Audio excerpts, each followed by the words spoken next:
magnitudes escalares y vectoriales.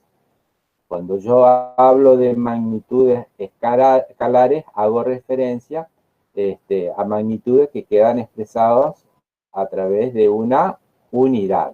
Cuando hablo de magnitudes vectoriales, aparte de la unidad, tengo que suministrarle un vector.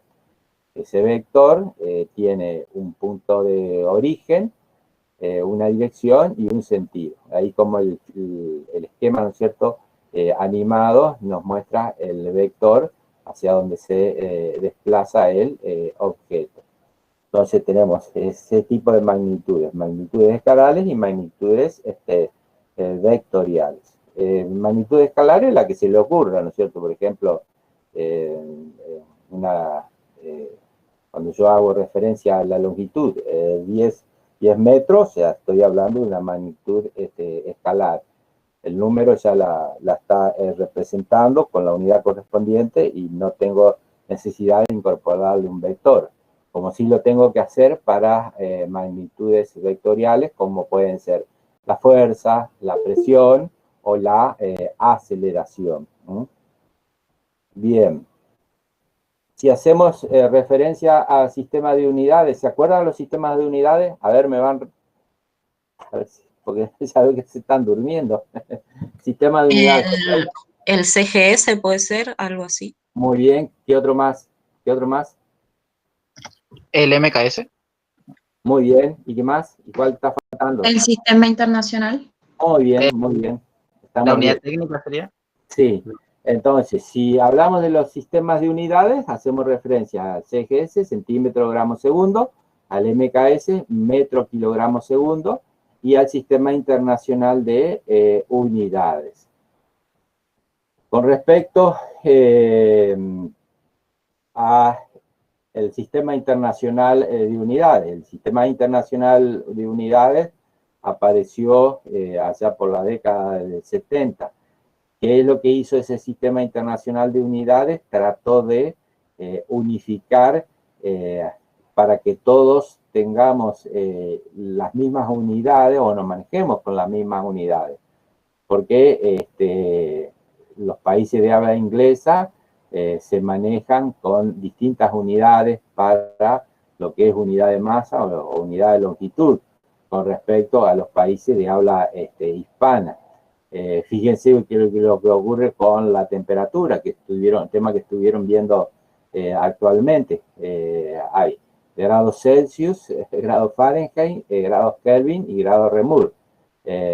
Nosotros hablamos en grados Celsius o centígrados, los franceses en grados Reaumur, los ingleses los países de habla inglesa, mejor dicho, hablan en grados Fahrenheit, y el sistema internacional de unidades quiere que cuando hablemos de temperatura, hablemos de grados Kelvin. O sea que lamentablemente el sistema internacional de unidades, si bien tiene todas sus unidades, no se pudo terminar de imponer del todo en los países, porque cada país se resiste, ¿no es cierto?, a manejarse con ese sistema internacional de unidades y quiere seguir con las unidades propias que las maneja de hace mucho tiempo. Bien, pero lo cierto es que existe el sistema internacional de unidades que contempla todas las unidades básicas y todas las unidades derivadas. Por lo general, nosotros tratamos de conocer las unidades básicas, ¿no es cierto? Las derivadas, esas las pueden consultar, son enormes la cantidad de unidades derivadas porque contempla todos los campos o todo lo que sea medible o mensurable, ¿no es cierto?, con su correspondiente unidad en el sistema internacional. Bueno, con respecto a la definición de metro, cuando hablamos de metro, está la definición antigua que ya no vale la pena abordar, la definición clásica que es esta, referida al metro patrón, que representa dos trazas que se ubican sobre una barra de platino iridiada. Esto lo vieron en el ICB, el metro patrón, ¿sí? Después tenían prototipo internacional de kilogramo, ¿no es cierto?, que también equivalía o representaba una masa de 1 kilogramo de platino iridiado, y que equivalía a 1000 mililitros de agua o 1 litro de agua. Eso era la unidad de masa. Y teníamos la unidad de segundo, o sea, la unidad de tiempo, mejor dicho, que es el segundo, que representa las 86.400 partes de día solar medio. ¿De dónde sale las 86.400 partes? Resultaba de multiplicar, el día tiene 24 horas, la hora tiene 60 minutos, y cada minuto tiene 60 segundos. Si multiplicamos estos valores, nos da las 800 partes del día solar medio. Entonces, ese sería, ¿no es cierto?, la unidad de lo que correspondería a segunda, las 86.400 partes del día solar medio. Bien, con respecto al sistema internacional de unidades, estas son las unidades que debemos conocer. La magnitud de longitud de masa y tiempo toma las mismas del MKS, o sea, toma el metro, el kilogramo y el segundo. Y les agrega para intensidad luminosa, sería la candela. Para temperatura, grado Kelvin. Para intensidad de la corriente eléctrica es el ampere, y aparece una unidad química, que es el mol, que es la unidad de cantidad de materia. No representa una unidad física, pero está incluido dentro de las unidades básicas del Sistema Internacional de Unidades. Estas son las 5 que se tienen que acordar. ¿Se van a acordar? Metro, kilogramo y segundo para longitud, masa y tiempo, candela para intensidad luminosa, grados Kelvin para temperatura, ampere para corriente eléctrica y mol para cantidad de materia. ¿Van recordando esto? ¿Lo vieron en el ICB? ¿Sí o no? ¿Sí? ¿Alguien me conteste? Sí, profe, lo vimos en ICB. ¿De acuerdo? Sí. Bueno, entonces Sí. vamos a la... Bueno, esto es muy importante también tener en cuenta cuando nos manejamos con unidades pequeñas, unidades grandes. Acuérdense que acá en los fenómenos biológicos se manejan mucho con la micra o micrón, que es 10 a la menos 6 metros. El nanómetro, 10 a la menos 9, y también el Armstrong, 10 a la menos 10. Esas unidades, ténganlas en cuenta porque aparecen permanentemente. Ya habrán visto, ¿no es cierto?, en algunos capítulos de histología, las unidades de medida, el micrón o micrómetro. También acá en biofísica van a ir apareciendo estas unidades cuando veamos, por ejemplo, la parte de longitud de onda, el espectro visible, está dado, ¿no es cierto?, en nanómetros, de 400 a 700 nanómetros el espectro visible. Entonces, esas unidades hay que tenerlas en cuenta. Bien. Bueno, y algunas unidades derivadas que recuerdan, estas son las principales para fuerzas. ¿Se acuerdan que era la DINA en el CGS? Para el sistema internacional es el Newton, ¿no es cierto? Y también lo toma el sistema MKS. Y recuerden que una DINA equivalía a 10 a la menos 5 Newton, y al revés, un Newton equivale a 10 a la 5 DINA. Con respecto a presión, que se acuerdan, se les había mencionado, era una magnitud vectorial, se utiliza la atmósfera. También, esa sería la unidad antigua, usualmente, actualmente, ¿no es cierto?, se utiliza el pascal y más precisamente el hectopascal, que equivale a 1013. El pascal es 1,013 por 10 a la 5 y el hectopascal es 1013. Acuérdense que también el valor puede estar dado en milímetros de mercurio, 760 milímetros de mercurio, o en atmósfera de presión. Una atmósfera equivale a 760 milímetros de mercurio. Acá está señalado para energía, la caloría, el joule, que ustedes estuvieron viendo, que fue objeto de pregunta que a alguno le habrá tocado.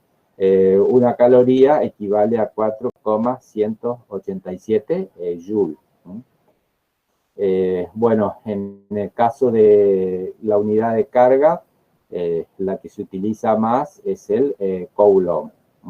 El US ya se dejó de utilizarse y lo que se utiliza es el coulomb. Dentro de los fenómenos eléctricos va a aparecer esta unidad, ¿no es cierto?, de carga que se utiliza habitualmente. Estas son algunas de las derivadas que yo les voy presentando, ¿no es cierto?, y que están contempladas en el Sistema Internacional de Unidades. Entonces, para fuerza Newton, para presión el Pascal, para energía el Joule. Fíjense ustedes que el Sistema Internacional ya no quiere que se hable más de calorías, sino que directamente se hable en Joule para energía. Pero fíjense lo que ocurre de que a pesar de eso se sigue hablando de la unidad de caloría. Para unidad de carga sería el coulomb. Bueno, vamos a lo que sería... ¿Van hasta ahí? ¿Van entendiendo algo o no? ¿Sí o no? Sí, doctor, está fácil. ¿Se entiende o no? Por ahí yo me preocupo. Sí, doctor, sí se entiende. Bueno, este es otro capítulo que ustedes lo pueden ver con el punto 1b. Vieron que el punto 1a prácticamente, salvo la excepción de objetos de la biofísica, la relación con otras ciencias, que no es nada del otro mundo, ¿no es cierto? Y la parte del método científico, después lo demás es familiar para ustedes, o sea, dimensiones, unidades, magnitudes escalares y vectoriales, que es lo que ustedes estuvieron viendo en el ICB. Y los sistemas de unidades, SGS, MKS y Sistema Internacional de Unidades. ¿Le resultó familiar ese punto? ¿Sí o no? Sí, profe. Sí, doctor, sí, sí. Bueno, muy bien. Entonces, ahora bien, el punto 1b, el punto 1b está referido, ¿no es cierto?, al capítulo de la mecánica. Y dentro de la mecánica vamos a tener la estática, lo que sería la cinemática y la dinámica. Cuando hablamos de mecánica, hacemos referencia a la parte de la física que se ocupa, ¿no es cierto?, del movimiento de los cuerpos.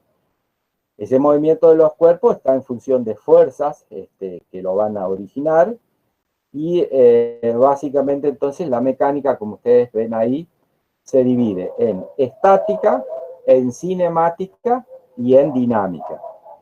Cuando hablamos de estática, hacemos referencia o trata, ¿no es cierto?, del equilibrio de los cuerpos que están en equilibrio. Cuando hablamos de cinemática, el nombre ya nos está indicando, se ocupa del movimiento que experimentan los cuerpos. En ese caso, no nos interesa en la cinemática analizar las causas que van a provocar el movimiento del cuerpo. O sea, se ocupa del movimiento del cuerpo, pero sin tener en cuenta las causas que lo provocan. Y si hablamos de la dinámica, estudia lo mismo, estudia el movimiento de los cuerpos, pero a diferencia de la cinemática, le interesa la causa que lo produce. ¿Estamos? Esos serían entonces los conceptos básicos de estática, de cinemática y dinámica. Podemos abordar un poquito más la parte de estática. Ahí podemos decir que los cuerpos pueden estar en reposo o estar en movimiento.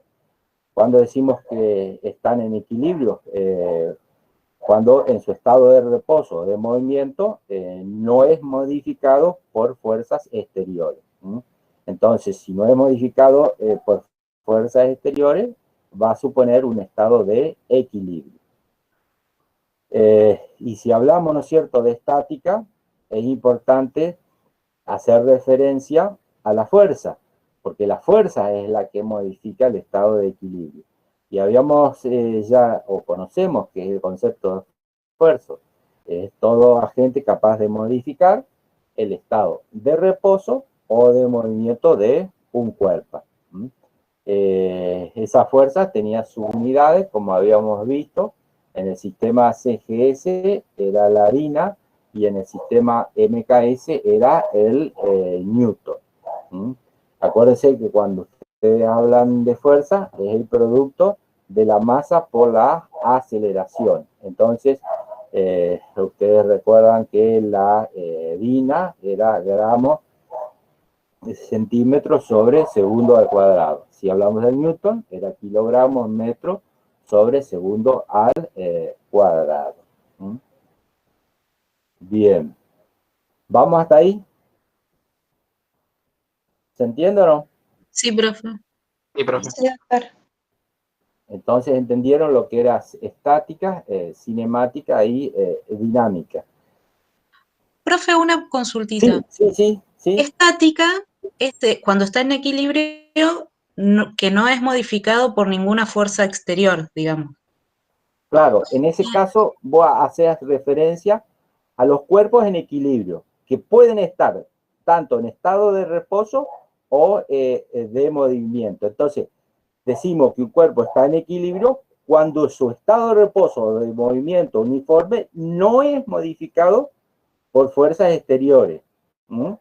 Entonces, si no es modificado por fuerzas exteriores, permanece en estado de equilibrio. Entonces, eso es lo que te da la pauta de que el cuerpo se encuentra en equilibrio. Y puede ser modificado, ¿no es cierto?, su acción por la fuerza. Actuando en la fuerza, ahí modifica el estado en que se encuentra. ¿Se entiende o no? Sí, profe, se entendió. Bueno. Vamos a lo que sería lo que se da a llamar la composición de fuerzas. Este es muy sencillo.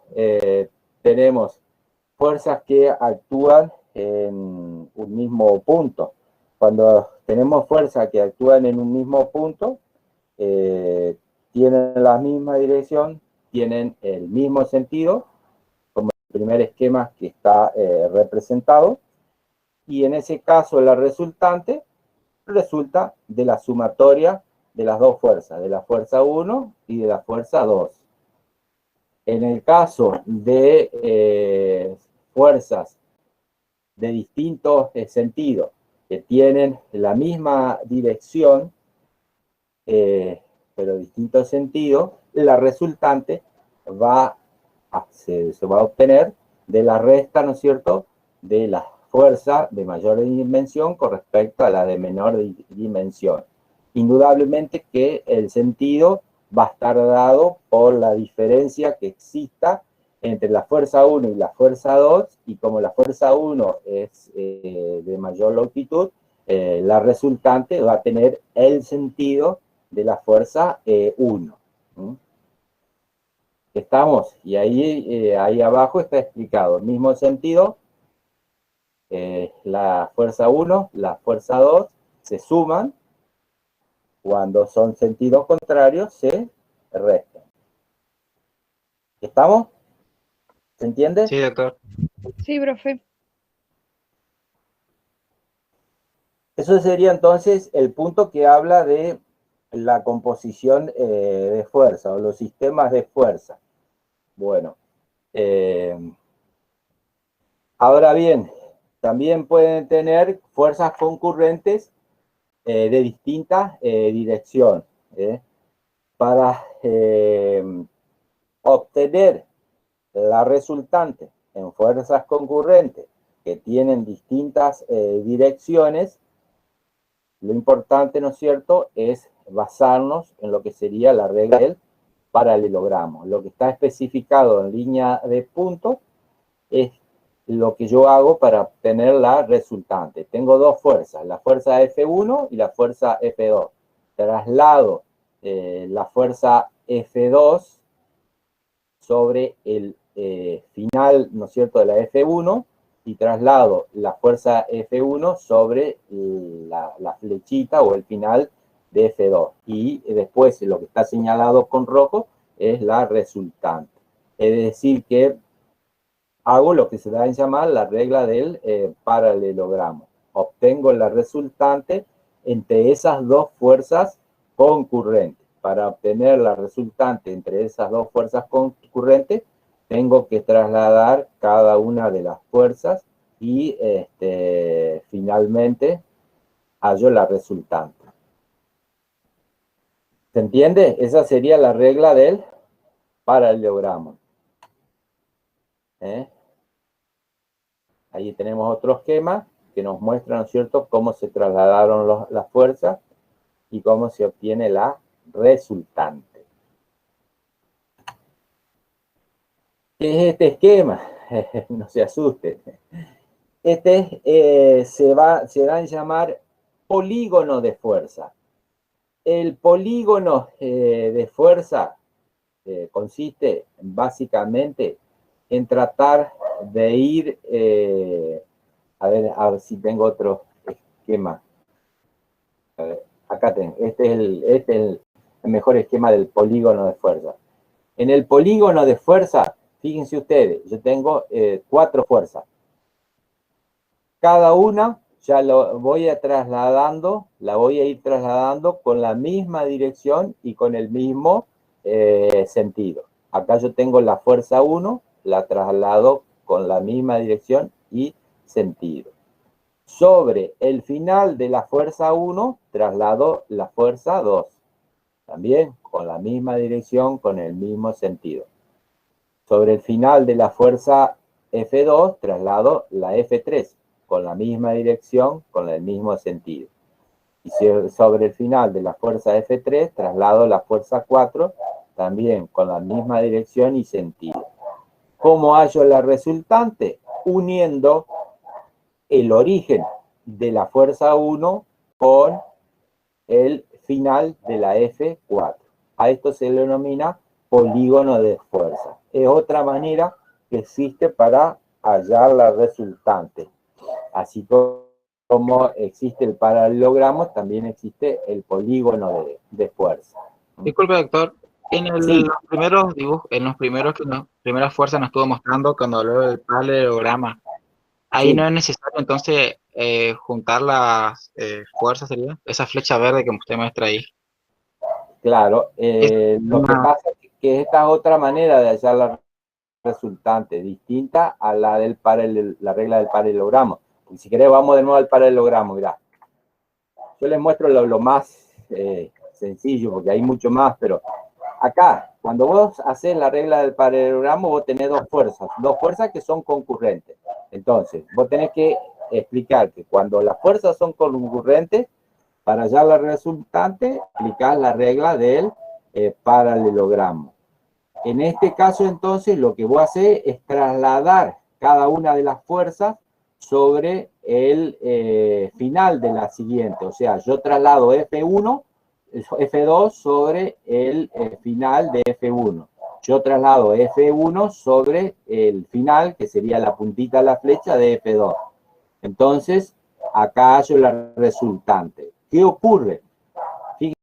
Fíjate vos que si hubiera una fuerza 3, una fuerza 4, yo tranquilamente puedo seguir hallando la resultante. ¿Cómo lo hago? En ese caso ya voy trabajando sobre la resultante. Si acá hubiera una fuerza 3, vamos a suponer en esta dirección, yo la traslado y hallo la resultante de lo que sería la fuerza 3 con la resultante que obtuve entre F1 y F2. ¿Se entiende? Acá, vamos al polígono de fuerza. Acá la diferencia del polígono de fuerza yo voy haciendo el traslado de cada una de las fuerzas sobre el final de la siguiente y voy construyendo mi polígono de fuerza. Entonces, la resultante la obtengo trazando la resultante sobre el origen de F1 y el final de la fuerza 4. ¿Se entiende? ¿Se entiende o no? ¿Usted cuando habla de resultante se refiere como a la suma de estas fuerzas? Claro, a la acción total que ejercen todas las fuerzas. O sea, vos vas a tener una resultante por la acción ejercida, ¿no es cierto?, por la fuerza. En este caso, esta es la manera de hallar la resultante, a diferencia de la regla del paralelogramo. ¿Se entiende? Sí, muchas gracias. Bueno. Bueno, este es el concepto básico, ¿no es cierto?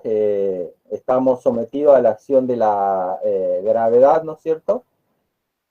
La gravedad impide que permanezcamos flotando en el aire porque a través de la atracción gravitacional la Tierra va a atraer los cuerpos, ¿no es cierto?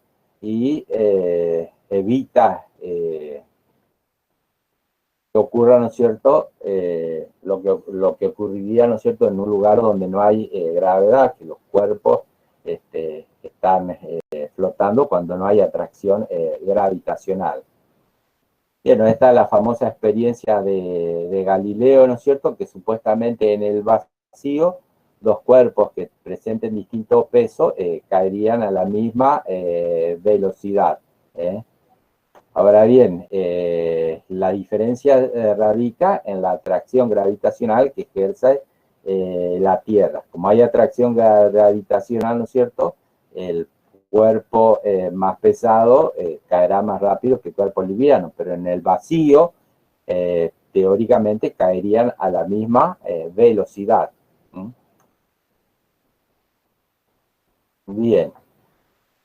¿A dónde deriva todo esto? ¿O para qué nos sirve el estudio de todo este tema? Es para los animales domésticos determinar lo que se llama el centro de gravedad y también determinar lo que se da en llamar la base de sustentación. El centro de gravedad está ubicado por detrás de la apófisis sifoide del esternón. Ese es el punto anatómico que se toma como referencia, y para obtener ese centro de gravedad yo trazo una línea que divide al animal en una parte anterior y una parte posterior. Ese sería un plano transverso. Un plano longitudinal que divide al animal en dos mitades iguales, y un plano sagital que divide al animal en una parte superior o dorsal y una parte inferior o ventral. De la intersección de esos tres planos, longitudinal, transverso y sagital, surge lo que se da en llamar el centro de gravedad. Ese centro de gravedad, vuelvo a reiterar, se encuentra ubicado por detrás de la apófisis sifoidea del esternón. Y por lo general, o tiene que caer dentro de lo que se delimita el área de sustentación que tiene el animal, que está, el área de sustentación que está dada por los cuatro miembros. Los cuatro miembros en la estación determinan el área de sustentación, y el centro de gravedad debe caer dentro de esa área de sustentación. Muy importante destacar que cuando el animal se encuentra en movimiento, el centro de gravedad va cambiando de posición con el objetivo de mantener al animal en equilibrio, ¿no es cierto? Y evitar, ¿no es cierto?, que se caiga. O sea que el centro de gravedad se va desplazando cuando el animal está en movimiento. Cuando está en la estación, ese centro de gravedad cae dentro de lo que sería el área de sustentación. ¿Y qué es el área de sustentación? Es el área delimitada por los cuatro miembros, ¿no es cierto?, del animal.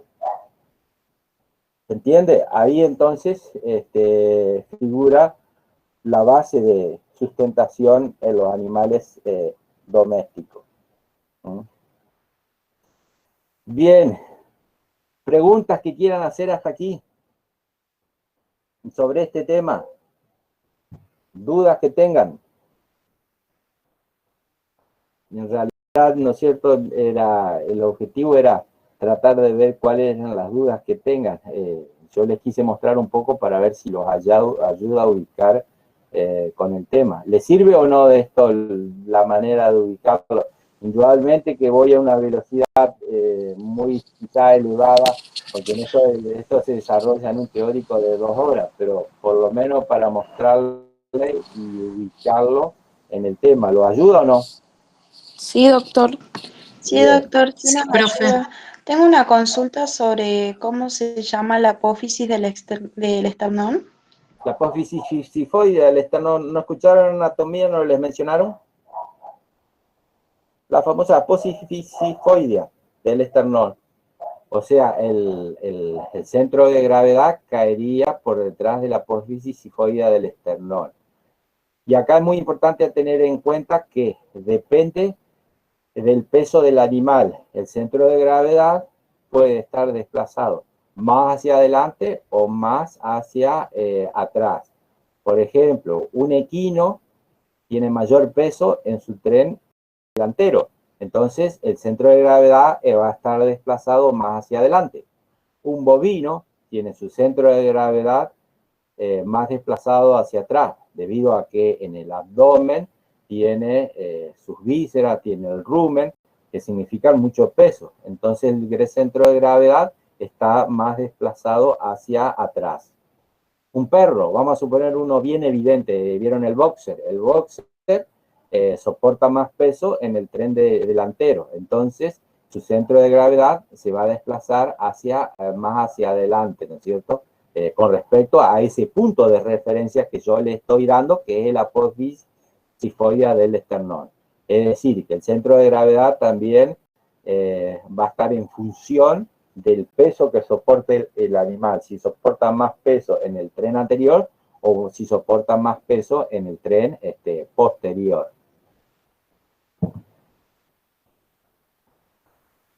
¿Estamos hasta ahí o no? ¿Cómo estamos? Sí, profe, Sí, estamos. doctor. ¿Ya los aburrí o no? No, se No, entiende. no. Bueno. No, profe, se entiende bien. Si ustedes, por eso les digo, si hoy ya estamos en 1 hora, más de 1 hora ya se va a hacer muy tedioso, pero si ustedes les interesa, veo que participaron varios, si ustedes, yo veo que participan de esta manera y se interesan, todos los viernes podemos ir avanzando un poco en la temática, ¿no es cierto? Fíjense ustedes, fui un poco rápido, ¿no es cierto? Pero ya abordaron todo lo que es la unidad 1A y la unidad 1B. Creería que por hoy me parece que es ya suficiente, teniendo en cuenta que rindieron el parcial, entonces ya por lo menos vieron algo de lo que es el programa de examen. Con respecto a esto, ¿quieren hacer preguntas? ¿Mm? Sobre el tema 1A o 1B, o si no, pueden hacer preguntas. Sí, yo quisiera que usted repita, por favor, los centros de gravedad del equino. Claro, no es que tiene varios centros de gravedad el equino. El centro de gravedad, cuando yo te lo mencioné, te hago referencia a que se obtiene en base a diversos planos. Entonces, vos tenés un plano transversal que divide al animal en una parte anterior y una parte posterior. Después tenés un plano longitudinal que divide al animal en 2 partes iguales. Es como que lo cortaras bien, ¿no es cierto?, al medio del animal. Y después tenés el plano sagital que lo podés cortar al animal en una parte dorsal y ventral. De la intersección de esos 3 planos surge el centro de gravedad.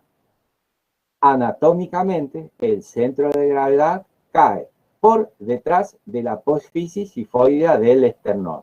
Y ahí entra a jugar lo que estaba detallando, en función del peso. Si el animal soporta más peso en el tren anterior, el centro de gravedad, tal es el caso del equino, va a estar más desplazado hacia adelante.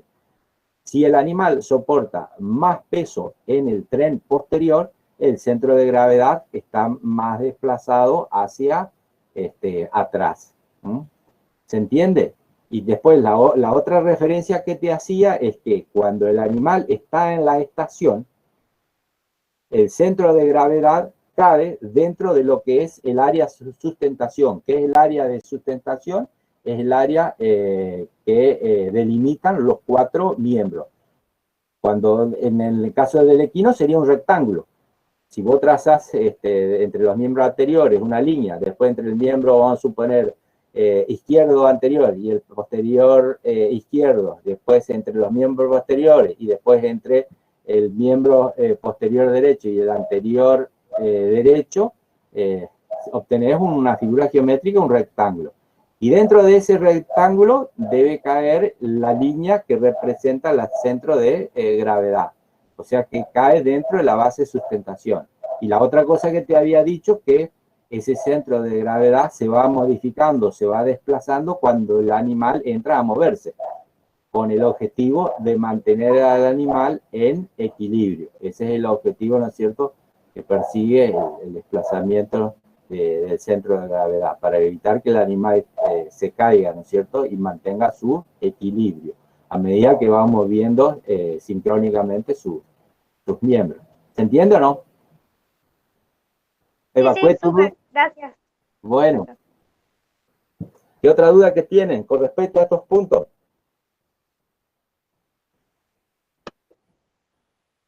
Yo la verdad que entendí todo, profe.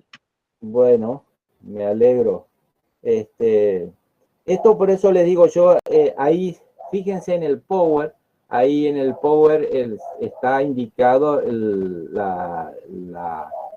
capítulo y las páginas para hacer la lectura. Por eso les digo, yo con el relato que más o menos le hago acá y lo que ustedes van leyendo, ya les va a ir sirviendo para entender, ¿no es cierto?, el tema y entrarse a familiarizar con el tema. Vuelvo a reiterar, indudablemente esto da para mucho más. Esto yo lo desarrollo en un teórico, en la presencialidad, en 2 horas, ¿no es cierto? Pero más de este tiempo en la virtualidad ya se torna, creo que, tedioso. No sé, ¿quieren hacer algunas preguntas? Los escucho. Profe, yo quería decirle que sí, que podemos hacer, si usted puede, todos los viernes, porque sirve mucho que usted nos explique así, sí, sirve muchísimo. Bueno. Así que sí, si podemos hacer todos los viernes sería buenísimo. Perfecto. Profesor, yo opino lo mismo, disculpe, pero a mí también me gusta mucho que usted pueda darnos la posibilidad de explicar lo que tenemos que aprender e incluso dar lo que sea más importante o lo que los profesores quieren que nosotros pongamos el foco. Así que si usted tiene el espacio, por favor, todos los viernes, o la verdad que yo no tengo problema que sean 2 más horas, porque la verdad que aprendemos, así que por mí está bien. Sí, por mí la verdad que el viernes o otro día que a usted le parezca cómodo, la verdad que yo no tengo problema. Sí, vamos a pautar el viernes más o menos en un principio, salvo que surja alguna modificación, alguna inconveniente, ¿no es cierto?, de fuerza mayor, vamos a ir a reunirnos todos los viernes, con el objetivo entonces de que más o menos yo los vaya orientando en la temática, porque quizás el hecho de... yo pensé sinceramente que el foro iba a funcionar mejor en el teórico, pero lamentablemente fueron los muy poquitos. Hay 2 o 3 que van siguiendo la temática y contestan toda la tarea que nosotros les subimos, pero son muy poquitos, y los demás indudablemente, no sé, no pudieron, no quisieron participar, o yo entiendo de que también se les hace engorroso, teniendo en cuenta que tienen que cursar las otras materias, que tienen que promocionar, que tienen un montón de tareas. Entonces, si de esta manera que yo les ofrezco les sirve, encantado, lo hacemos todos los viernes, ¿no es cierto? Yo no sé, no estoy acostumbrado a desarrollar una clase en la virtualidad, pero espero que se me haya entendido. ¿Se entendió más o menos lo que expliqué? Sí, doctor, profe, sí sí. se entendió y está bueno estos ejemplos que nos nombra, por ejemplo, del equino, del bovino, para extender un poco más cuando rindamos el final. Eso Exacto. está muy bueno. Sí, sí. No, y por eso le digo, también yo ahora hablé, ustedes me pueden cortar cuando ustedes quieran, ¿no es cierto? Yo por ahí fui un poquito rápido para poder abarcar en una hora la mayor cantidad de temática posible. Entonces, más o menos, ustedes ya ahí tienen desarrollado lo que sería el punto 1A. Si siempre tengan el programa a mano, el programista de examen ténganlo a mano. Entonces, ahí ustedes se van dando cuenta qué es lo que desarrollamos. Hoy vimos lo que sería el punto 1A, el punto 1B, ¿no es cierto? Y dejamos pendientes lo que sería el punto 1C, que sería la parte de leyes de Newton, y abordando, porque hablamos un poco de lo que sería la estática, la dinámica, pero ahí faltaría hablar un poquito de lo que sería velocidad angular, las leyes de Newton, lo que sería masa, peso y bueno, el concepto de densidad que ustedes ya lo conocen por el práctico. Eso lo podemos abordar el viernes que viene. Y también podemos abordar lo que sería máquinas simples, palancas de primero y segundo y de tercer género. Entonces, si ustedes están de acuerdo, sí, nos reunimos los viernes. Lo que sí, ustedes también traten de ir leyendo para ver qué preguntas o dudas tienen para que yo les pueda ir evacuando esas dudas o preguntas sobre la temática. Entonces vamos a suponer el viernes que viene completamos el punto 1C, algo ya hablamos del punto 1C que es cinemática, y ya abordamos el punto 2A que es máquina simple, palanca y lo que es trabajo mecánico. ¿Les parece o no? ¿Están de acuerdo? Sí, doctor. Sí, Bueno, profe. Sí. bueno, me alegro que les interese ir siguiendo la temática, porque ya les digo, en algún momento ustedes van a regularizar la materia y después le queda la instancia de rendir el examen final. Indudablemente que no planeamos otra manera de hacer los teóricos por el hecho de que entendemos que la participación en los foros, la herramienta wiki que ustedes desarrollaron, el cuestionario de práctica, el parcial, ya tienen bastante tiempo insumido como para regularizar la materia. Y teniendo en cuenta que nosotros no hacemos obligatorio el teórico, entonces no quisimos darle otra tarea más, porque si no le iba a resultar sumamente tedioso. Pero si a ustedes les interesa esta manera de abordar la temática del teórico, yo no tengo ningún inconveniente. Lo hacemos todos los viernes. Sí, profe, ¿Vamos? sí. Bueno, ¿alguna Sí, duda doctor. que tengan? Y si no, nos vemos el viernes que viene, en este mismo horario, nos volvemos a reunir y seguimos avanzando en la temática. Sí, el viernes que Sí. viene. Gracias. Bueno, nos estamos viendo el viernes que Buenísimo, viene. profesor, muchas gracias. Muchas gracias. Bueno, nos vemos. Nos Hasta vemos. luego. Chao. Gracias, buenas Hasta luego, tardes. doctor. Buenas semanas. Hasta luego. Hasta luego. Chao, profe.